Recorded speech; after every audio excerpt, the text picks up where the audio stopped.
नमस्कार। साथै प्रदेशको ताजा खबरहरूको सँगालो प्रदेश समाचारमा यहाँलाई स्वागत छ। म दृष्टिवाणी धिताल। आउनुहोस् अब प्रदेश समाचार सुरु गरौं अहिलेसम्मका मुख्य समाचारबाट। अस्पतालमा काम गर्ने चिकित्सकहरू कोरोना संक्रमणको उच्च जोखिममा, सुरक्षाको व्यवस्थापन गर्न नसकेको धरानका नर्सहरूको गुनासो।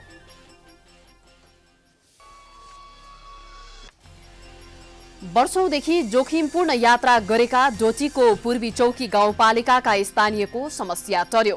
गड्डी गाउँ खोलामा झोलुङ्गे पुल निर्माण भएपछि आवागमनमा सहज। कञ्चनपुरमै पहिलो पटक भीमदत्त नगरपालिकाले तयार गर्यो स्थानीय पाठ्यक्रम, योग शिक्षा र आयुर्वेदलाई प्राथमिकता।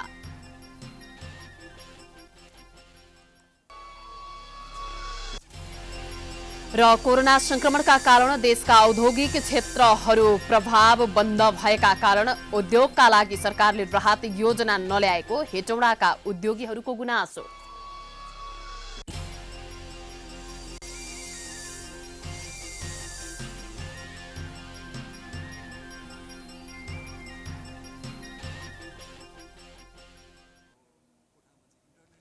आजको प्रदेश समाचार सुरु गरौं। अस्पतालमा काम गर्ने चिकित्सकहरू कोरोनाको उच्च जोखिममा भएको सम्बन्धी प्रसंगबाट। यति बेला अस्पतालमा फ्रन्टलाइनमा बसेर बिरामीलाई सेवा दिने स्टाफ नर्सहरू नै कोरोना जोखिममा रहेका छन्। धरान स्थित बीपी कोइराला स्वास्थ्य विज्ञान प्रतिष्ठानमा कार्यरत स्टाफ नर्सहरूले उच्च जोखिममा सेवा दिँदै आएका छन्। तर प्रतिष्ठानले सुरक्षा दिनुको साटो होम क्वारेन्टिनमा बसेर काम गराउँदै आएको छ। बीपी कोइराला स्वास्थ्य विज्ञान प्रतिष्ठानको आइसियूमा 2 जना कोरोना संक्रमित बिरामीहरूको मृत्यु भइसकेको छ। तर पनि स्टाफ नर्सहरू असुरक्षित अवस्थामै ड्युटी सकिएपछि घर जान बाध्य छन्। उनीहरूको सुरक्षाका लागि सम्बन्धित निकाय मौन रहेको छ। पोजिटिभ केस आइसक्दा पनि हामी कहाँ जाने त भन्ने थाहा छैन कसैलाई पनि। हामी चाहिँ यहाँ अब हामी कहाँ बस्नु भनेर सोध्न आएको। अब घरमै बस्नु भन्छ, ड्युटी गर्न आऊ भन्छ। 5 दिनसम्म त डक्टरहरूलाई हामी सँगै काम गरेको, हिजो अस्ति सँगै काम गरेको डक्टरलाई चाहिँ क्वारेन्टिन भनेर लगिसक्यो। हामी चाहिँ अब थाहा छैन के गर्ने भनेर। प्रतिष्ठानको विभिन्न विभागमा कार्यरत 11 जना नर्सहरूमा कोरोना संक्रमण पुष्टि भएको छ। बिरामीलाई पोजिटिभ देखियो भने चिकित्सकहरूलाई तुरुन्तै क्वारेन्टिनमा व्यवस्था गरिन्छ। तर नर्सको लागि कुनै व्यवस्था नभएको उनीहरू बताउँछन्। सुरुमा अगाडि नै भन्दै पनि पिसिआर नगरी पोजिटिभ आउँछ हैन, बिरामी आउँछ। त्यसपछि आइसियूमा आएर पोजिटिभ हुन्छ। त्यो पनि 6 जना सँगै राखेको बिरामी पोजिटिभ आउँछ हैन। अब त्यो त्यहाँनिर कुरुवाहरू पनि आइरहेको हुन्छ भेट्ने समयमा हैन। कुरुवाहरू पनि एक्सपोज भयो नि त। कुरुवाहरू पोजिटिभ आउँछ, त्यहाँ भएको अरू बिरामीहरू पोजिटिभ आउँछ, त्यहाँ काम गरेको स्टाफ नर्सहरू पोजिटिभ आउँछ। त्यसको जिम्मेवार को त? प्रतिष्ठानले केही सम्बोधन नगरे पनि नर्सिङ पेसाकर्मीहरूको साझा संस्था समेत मौन बसेको उनीहरू बताउँछन्। नेपाल नर्सिङ एसोसिएसनका प्रतिष्ठान इकाइ अध्यक्ष उपेन्द्र यादव छन्। यादव प्रतिष्ठानकै मेट्रोन समेत हुन्। उनी अहिलेसम्म आफूहरूको समस्या बुझ्न नआएको नर्सहरू बताउँछन्। सोसाइटी लेभलबाट यस्तो सेफ्टी छ, तिमीहरूलाई यस्तो फेसिलिटी छ, तिमीहरूले काम गरेको छौ, तिमीहरूको मनोबल बढाउनको लागि चाहिँ हामीले यो गरेको छौँ भनेर कसैले पनि इन्फर्म गर्नु भएको छैन हामीले त्यसको विषयमा। मेट्रोन त एक्चुअली पनि आइसियूमा आएर आइसियूमा पोजिटिभ आयो भनेर उहाँले अब तिमीहरूले के गर्छ त सेफ्टीको लागि, क्वारेन्टाइनको लागि म कुरा गर्छु यसरी भनेर उहाँले केही पनि भन्नुभएको छैन हामीलाई। कोरोनाको जोखिम बढ्दै गएको छ। कोरोना संक्रमितहरूको चाप पनि प्रतिष्ठानमा बढ्दै गएको छ। बिरामीहरूको पहिलो सम्पर्कमा रहेका स्टाफ नर्सहरू नै पहिलो जोखिममा रहन्छन्। उनीहरूको सुरक्षामा गरिने हेल्थ चेकराईले अन्य बिरामीहरूमा पनि संक्रमण फैलन सक्ने खतरा पनि उत्तिकै रहेको छ। तर यसतर्फ कसैको ध्यान गएको भने देखिँदैन। सुनसरीको धरानबाट विकल रेग्मीको रिपोर्ट। अब लागौं प्रदेश 5 को नवलपरासीमा कोरोना संक्रमणको संख्या बढ्दै गएपछि निषेधाज्ञा थप गरिएको सम्बन्धी प्रसंगतर्फ। जिल्ला प्रशासन कार्यालय पश्चिम नवलपरासीले निषेधाज्ञाको समय तेस्रो पटक थप गर्दै भदौ 15 गतेसम्म पुर्याएको छ। साउन 31 गतेदेखि लागू भएको निषेधाज्ञाको समय पहिलो पटक भदौ 6 गतेसम्म, दोस्रो पटक 10 गतेसम्म बढाएकोमा कोरोना संक्रमणको जोखिमलाई मध्यनजर गर्दै तेस्रो पटक लगातार भदौ 15 गते राति 12 बजेसम्मका लागि निषेधाज्ञाको समय अवधि थप गरिएको छ। जिल्ला सुरक्षा समितिको बैठकले समुदाय स्तरमा कोरोना संक्रमण फैलिरहेको अवस्थालाई मध्यनजर गर्दै निषेधाज्ञाको समय अवधि थप गर्ने निर्णय गरेको प्रमुख जिल्ला अधिकारी सागरमणि पाठकले जानकारी दिनुभएको छ। निषेधाज्ञाको समयमा जमघट, भेटघाट, कुनै प्रकारको बैठक, समीक्षा, गोष्ठी, सेमिनार, छलफल, भेला जस्ता सामूहिक कार्य गराउन निषेध गरिएको छ। यदि निषेधाज्ञाको उल्लङ्घन गरेमा सुरक्षाकर्मीले कारबाही गर्ने जिल्ला प्रशासन कार्यालयले जनाएको छ।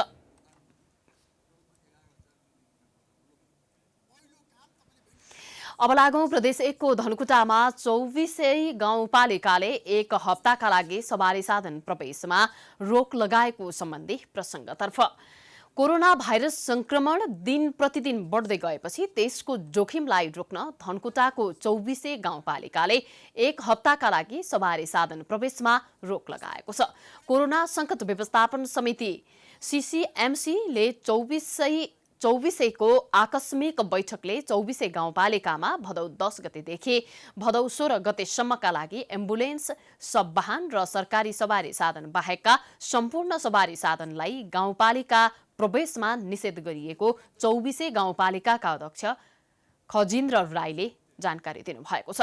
कोरोना संक्रमण भएका जिल्लाहरूबाट खाद्यान्न लगायतका सामग्रीहरू ढुवानी गर्न गाउँपालिकाको अनुमति बिना विभिन्न सवारी साधनहरू गाउँपालिका प्रवेश गर्ने र कोरोना भाइरसको उच्च जोखिम बढ्ने देखिएकाले एक हप्ता सवारी साधन प्रवेशमा निषेध गरिएको गाउँपालिकाका प्रमुख प्रशासकीय अधिकृत जितमान जिमीले जानकारी दिनुभएको छ।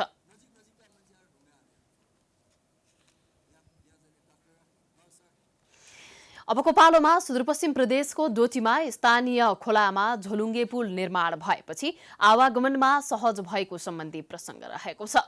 वर्षौंदेखि पुल नहुँदा समस्या झेल्दै आएका डोटीको पूर्वी चौकी गाउँपालिका 7 स्थित टिमुर दहका स्थानीयलाई गड्डीगाड खोलामा झोलुङ्गे पुल निर्माण भएपछि आवागमनमा सहजता भएको छ।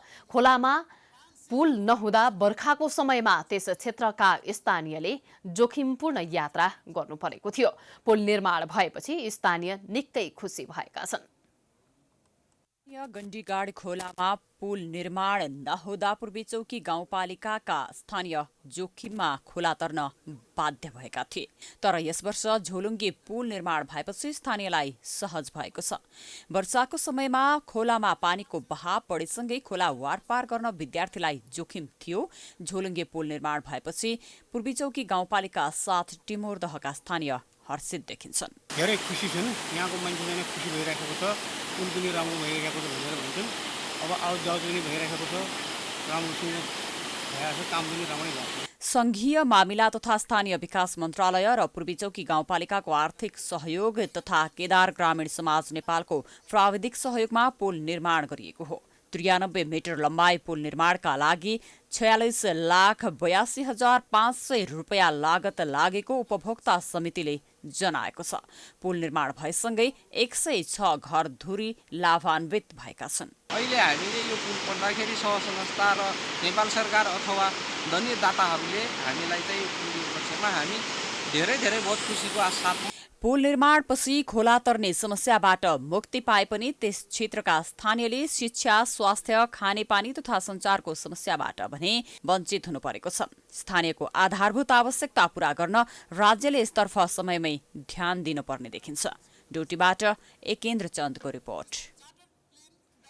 प्रदेश समाचारमा पालो भएको छ विश्रामको।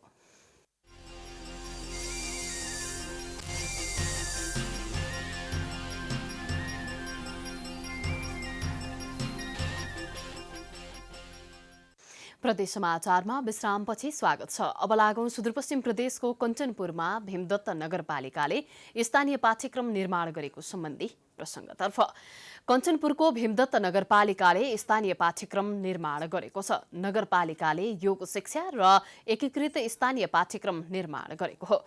स्थानीय सरकार सञ्चालन ऐन 2074ले स्थानीय तहले दिएको अधिकार क्षेत्रभित्र रहेर जिल्लामा रहेका 9 स्थानीय तहमध्ये भीमदत्त नगरपालिकाले पहिलो पटक स्थानीय पाठ्यक्रम निर्माण गरेको हो। नगरपालिकाले स्थानीय स्थानीय सरकार सञ्चालन ऐन 2074 का आधारमा नगर क्षेत्रभित्रका विद्यालयहरूका लागि स्थानीय पाठ्यक्रम तयार गरिएको छ। नगरपालिकाको कार्यपालिकाले केही दिन अघि स्थानीय पाठ्यक्रम स्वीकृत गरी लागू गर्ने निर्णय गरेको थियो।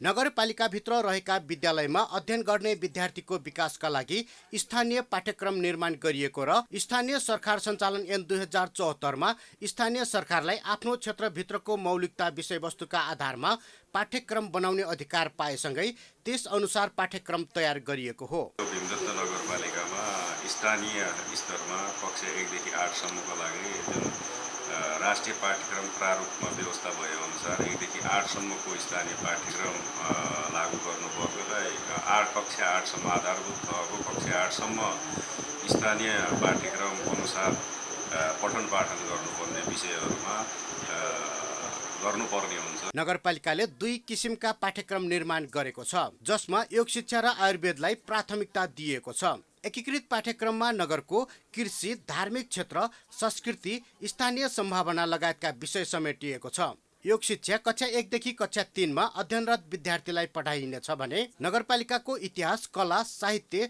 संस्कृति, भाषा, वन, कृषि लगायतलाई समावेश गरी तयार गरिएको एकीकृत स्थानीय पाठ्यक्रम आधारभूत तहका विद्यार्थीलाई पढाइनेछ। स्थानीय पाठ्यक्रम निर्माण गर्नको लागि 2 किसिमको 2टा समिति गठन गरेको अवस्थामा राष्ट्रिय पाठ्यक्रम 2076 मा भएको व्यवस्था अनुसार भीमदत्त नगरपालिकाले स्थानीय पाठ्यक्रम निर्माण गरी लागू गर्ने तयारी गरेको हो। कक्षा 1 देखि 3 सम्म पढाइने स्थानीय पाठ्यक्रम 100 पूर्णाङ्कको हुनेछ। पाठ्यक्रममा भीमदत्तको भूगोल, इतिहास, स्थानीय सरकार, संस्कृति, सम्पदा, वन, वातावरण तथा सरसफाई, स्थानीय आर्थिक विकासका आधार, सामाजिक विकासको अवस्था, पर्यटन, स्थानीय पूर्वाधार, विपद व्यवस्थापन लगायतका विषयलाई समावेश गरिएको छ। कञ्चनपुरबाट दिल्लीराज पन्तको रिपोर्ट। अब लागौं कर्णाली प्रदेशको रुकुम पश्चिममा विद्युत सेवा अनियमित हुने गरेको सम्बन्धी प्रसङ्गतर्फ। रुकुम पश्चिमको सदरमुकाम मुसिकोट बजार लगायत आसपासका गाउँमा विद्युत सेवा अनियमित हुने गरेको छ। केन्द्रीय प्रसारणको विद्युत सेवा विस्तार गरेको 4 वर्षसम्म पनि जिल्लामा विद्युतको सबस्टेसन नहुँदा लामो समयदेखि विद्युत अनियमित हुने गरेको हो। जिल्ला सदरमुकाम मुसिकोट बजार र आसपासका गाउँका केन्द्रीय प्रसारणको विद्युत सेवा अनियमित भन्दा सेवाग्राही मारमा परेका छन्। सल्यानको श्रीनगरमा रहेको सबस्टेसनमा विद्युत खपत नहुँदा सदरमुकाम मुसिकोट लगायत गाउँका उपभोक्ता मारमा परेका हुन्। जिल्लामा प्राय विद्युत आपूर्ति नियमित नहुँदा यहाँका सरकारी कार्यालय, उद्योग, कलकारखाना तथा सञ्चार गृहमा प्रत्यक्ष प्रभाव परेको छ। त्यस्तै केन्द्रीय प्रसारणको पहुँचमा रहेका 10,000 बढी सेवाग्राहीले समेत नियमित रूपमा बत्ती बाल्न नपाएको गुनासो गरेका छन्। जाने आउने गर्ने कारणले गर्दा हामी अत्याधिक रूपमा चाहिँ रोस्ट छौँ। त्यो कारणले गर्दाखेरि यो बत्तीको लागि के भइरहेको छ, कहाँ के हो, कसको कमजोरी हो, यो बुझ्न जरुरी छ र अब हामीलाई चाहिँ अब यो बत्तीले चाहिँ साह्रै कमजोरी गर्यो। रुकुम पश्चिममा 2073 कार्तिक 22 मा केन्द्रीय प्रसारणको विद्युत सेवा विस्तार गरिएको हो, तर उक्त विद्युत सेवा सुरुवाती समयदेखि नै अनियमित भइराख्ने समस्याका कारण हाल जिल्लाका सबै सेवाग्राहीले विद्युत नियमित हुनुपर्ने माग गर्दै आएका छन्। यता नेपाल विद्युत प्राधिकरण रुकुम पश्चिम वितरण केन्द्रले भने जिल्लाको धैरेनी चौरमा 3 MVA को विद्युत सबस्टेसनको काम भइरहेको बताएको छ। विद्युत केन्द्रका निमित्त प्रमुख होम बहादुर नेपालीका अनुसार सबस्टेसनको काम 70% पूरा भएको र हाल श्रीनगरदेखि रुकुमसम्मको दूरी लामो भएकाले विद्युत अनियमित हुने गरेको छ। मेन कुरा यो दूरी लामो भएकै कारण हो। मेन कुरा चाहिँ अब त्यसमाथि पनि बाटो सिधै बाटोमा नभएर जङ्गलको बाटो भएर आउने भएको र बर्खायामको मौसमको कारणले गर्दा रुखहरू लाग्ने, सँगै पहिरो जाने, पोल ढल्ने समस्याको कारणले गर्दा अनियमितता कहिले कसो लाइन गएको भन्ने महसुस भएको। 4 वर्ष पहिले सदरमुकाम मुसिकोटमा मात्रै विस्तार गरिएको केन्द्रीय प्रसारणको विद्युत सेवा मुसिकोट हुँदै हाल रुकुम पूर्वको रुकुमकोटसम्म विस्तार गरिएको छ, जसका कारण 11 KVA को क्षमता भएको सबस्टेसनले अत्याधिक भार धान्न नसक्दा रुकुम पश्चिमको विद्युत सेवा अनियमित हुने गरेको वितरण केन्द्रको भनाइ छ। रुकुम पश्चिमबाट भरतचन्दको रिपोर्ट। अब लागौं प्रदेश 5 को नवलपरासीमा अवैध रूपमा निकासी हुँदै गरेको केराउ बरामद गरिएको सम्बन्धी प्रसङ्गतर्फ तस्करीको ट्रान्जिट पोइन्ट मानिएको पश्चिम नवलपरासीबाट प्रहरीले गत साउन महिनामा मात्रै 296 क्विन्टल केराउ बरामद गरेको छ। महेशपुर भन्सार कार्यालयले दिएको जानकारी अनुसार कोरोना संक्रमणको जोखिमका बीच साउन महिनामा मात्रै ठूलो मात्रामा केराउ बरामद गरिएको प्रहरीले जनाएको हो। तस्करहरूले निषेधाज्ञाको समयमा पनि भारततर्फ सामान तस्करी गर्न छाडेका छैनन्। पछिल्लो पटक निषेधाज्ञा जारी भएपछि पनि प्रहरीले 42 क्विन्टल केराउ बरामद गरिसकेको छ। कार्यालयमा बुझाइएका केराउ लिलामी गरे बापत गत महिनामा मात्र 11,84,000 राजस्व सङ्कलन भएको छ। यस्तै पछिल्लो पटक निषेधाज्ञाको 1 हप्ताको अवधिमा बरामद 42 क्विन्टल केराउ लिलामी गर्दा 1,68,000 राजस्व सङ्कलन भएको छ। यस्तै गत महिनामा भारततर्फ तस्करी गर्न लगिएको 700 किलोग्राम छोहडा पनि प्रहरीले बरामद गरी भन्सारमा बुझाएको छ। साउन महिनामा मात्र भारततर्फबाट भन्सार छलेर ल्याइएको युरिया मल 226 क्विन्टल बरामद गरी भन्सार कार्यालयमा बुझाइएको छ। निषेधाज्ञाको अवधिमा मात्रै पनि 20 क्विन्टल मल प्रहरीले नियन्त्रणमा लिइसकेको छ। तस्करहरूले नेपाल भारत सीमा क्षेत्रमा रहेका घरहरूमा केराउ छोकडा लगायतका सामग्री भण्डारण गर्ने र बच्चा र महिलाहरूलाई प्रयोग गरी भारततर्फ तस्करी गर्ने गरेका छन्। तर ओसार पसारमै प्रतिबन्ध लगाएपछि तस्करी पनि नियन्त्रणमा आउने र कोरोना संक्रमणको जोखिम पनि कम हुने अपेक्षा गरिएको छ। यो जिल्लाको आवश्यकता भन्दा पनि अधिक मात्रामा यस्ता सामग्रीहरू जस्तो मटर, हरियो र सेतो त्यसरी नै छोडा र मरिच यस जिल्लामा ल्याएर चाहिँ बोर्डर साइडहरूमा चाहिँ स्टोर गर्ने, यसको ढुवानी र ओसार पसारमा चाहिँ हामीले हाललाई बन्देज गरिएको छ। त्यसमा चाहिँ नेपाल प्रहरी सशस्त्र प्रहरीले खड्दै पनि त्यहाँको शान्ति सुरक्षा र कोभिडको नियन्त्रण गर्नलाई गम्भीर जनस्वास्थ्यको असरलाई चाहिँ हामी नियन्त्रण गर्नका लागि यो गतिविधि सञ्चालन गरेको हो। भारतमा केराउ महँगोमा बिक्री हुने भएकाले तस्करहरूले नेपालको वीरगञ्ज लगायत प्रदेश 1 र प्रदेश 2 का विभिन्न स्थानबाट भारततर्फ तस्करीका लागि पश्चिम नवलपरासीको बाटो प्रयोग गर्ने गरेका छन्। कागजी प्रक्रिया पुर्याएर आउने भएकाले प्रहरीलाई बीचमै रोक्न पनि समस्या हुने गरेको छ। जिल्लामा तस्करी बढ्दै जानु र भारतसँगै नेपालमा पनि कोरोना संक्रमण हत्तै बढिरहेको भन्दै जिल्ला प्रशासन कार्यालयले भारततर्फ तस्करी हुने केराउ छोकडा मरिच लगायतका सामग्री ओसार पसार गर्न प्रतिबन्ध लगाएको छ। तर 10 गजा क्षेत्र नजिक गरिने वैधानिक भण्डारणलाई हटाएर 10 गजा भन्दा टाढा नलगेसम्म जस्तो सुकै नीतिगत र कानूनी उपायहरू अवलम्ब गरे पनि चोरी तस्करीमा नियन्त्रण नहुने प्रश्न छ। पश्चिम नवलपरासीबाट रमेश कुमार भुसालको रिपोर्ट। प्रदेश समाचारको अन्त्यमा बागमती प्रदेशको मकवानपुर स्थित हेटौडामा रहेका औद्योगिक क्षेत्रमा कोरोना संक्रमणको प्रभाव परेको सम्बन्धी प्रसङ्ग रहेको छ। कोरोना संक्रमणका कारण मकवानपुरको हेटौडा स्थित औद्योगिक क्षेत्रमा प्रभाव परेको छ। लामो समयसम्म भएको लकडाउनका कारण उद्योग सञ्चालन हुन नपाउँदा उद्योगीहरू मारमा परेका छन्। उद्योग बन्द भए पनि सरकारले उद्योगीहरूका लागि कुनै राहतको प्याकेज ल्याउन नसकेको हेटौडाका उद्योगीहरूको गुनासो रहेको छ। अर्थतन्त्र तहस नहस बनाएको कोरोना संक्रमणको प्रभाव नेपालको उद्योग क्षेत्रमा पनि परेको छ। कोरोना संक्रमणसँगै भएको लकडाउनका कारण हेटौडाको औद्योगिक क्षेत्र ठप्प भएको छ। उद्योगहरू सञ्चालन हुन नपाउँदा पनि सरकार तथा बैंकहरूले कुनै राहतको योजना नल्याएको उद्योगीहरूले गुनासो गरेका छन्। हामीसँग 20औं वर्ष बैंकले चाहिँ लिइसकेको ब्याज लिएको छ, हामीसँग धेरै पैसा कमाएको छ। अनि उनीहरू चाहिँ बोनसहरू चाहिँ 6 महिना 7 महिना आफ्नो कर्मचारीलाई बोनस खुवाएर राखेको छन् भने कमसेकम 1 महिनाको बोनस त उद्योगीहरूलाई छोडिदियो भनेदेखि राज्यले त्यस्तो किसिमको छोड्ने बाधा तराइदियो भने हाम्रो लागि चाहिँ राम्रो हुन्थ्यो। राज्यका लागि वर्षौंदेखि कर तिर्दै आए पनि अप्ठ्यारो परिस्थितिमा सरकारले कुनै सहुलियत योजना नल्याएको उद्योगीहरूको गुनासो छ। व्यवसायी एवं आम नागरिकले पहिलो लकडाउन धानेको भए पनि अहिले कठिन परिस्थिति रहेकाले उद्योगी तथा व्यवसायका लागि सरकारले ठोस योजना ल्याउनुपर्ने व्यवसायीहरूको माग छ। र अब अहिले यो दोस्रो चरणको जुन अझ भयावह रूपमा अगाडि बढेको छ, अब त्यो अवस्थाहरू छैन र राज्यले आम उद्योगी व्यवसायी र आम मानिसहरूको चाहिँ यो स्वास्थ्य उपचार कसरी अगाडि बढाउन सकिन्छ भन्ने विषयमा चाहिँ गम्भीरतापूर्वक अगाडि बढोस्। उद्योगले आफूहरूलाई पर्याप्त सेवा सुविधा एवं सुविधा विधि उपलब्ध गराएकाले सुरक्षित तरिकाले काम गर्ने वातावरण बनाएका कारण जटिल अवस्थामा समेत काम गर्न बाध्य भएको मजदुरहरूको भनाइ छ। हामीलाई चाहिँ अहिले अत्यावश्यक पर्ने चाहिँ खाद्यान्न अथवा औषधिजन्य पदार्थ प्याकिङ गर्ने कार्टुनको उत्पादन गर्नुपर्ने भएर त्यो प्रविधि चाहिँ हामीलाई सबै कायम गर्दै र चाहिने सुरक्षाको उपकरणहरू उपलब्ध गराइकन उत्पादन गरिरहेका छौँ। देशको अर्थतन्त्रलाई मजबुत बनाएर मुलुकलाई समृद्धिको बाटोमा अघि बढाउन उद्योगी व्यवसायीलाई संरक्षण गर्न राज्यको दायित्व हो।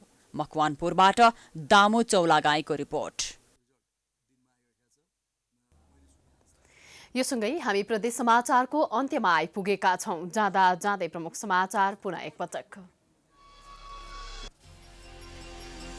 अस्पतालमा काम गर्ने चिकित्सकहरू कोरोना संक्रमणको उच्च जोखिममा सुरक्षाको व्यवस्थापन गर्न नसकेको धरानका नर्सहरूको गुनासो।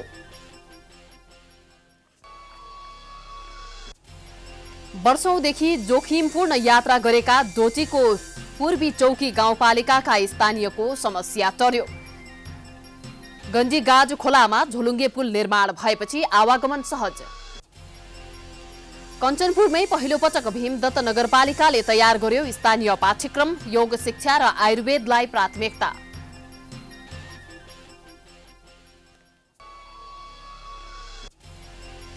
र कोरोना संक्रमणका कारण देशका औद्योगिक क्षेत्रहरू प्रभावित, बन्द भएका उद्योगका लागि सरकारले राहत योजना नल्याएको उद्योगीहरूको गुनासो।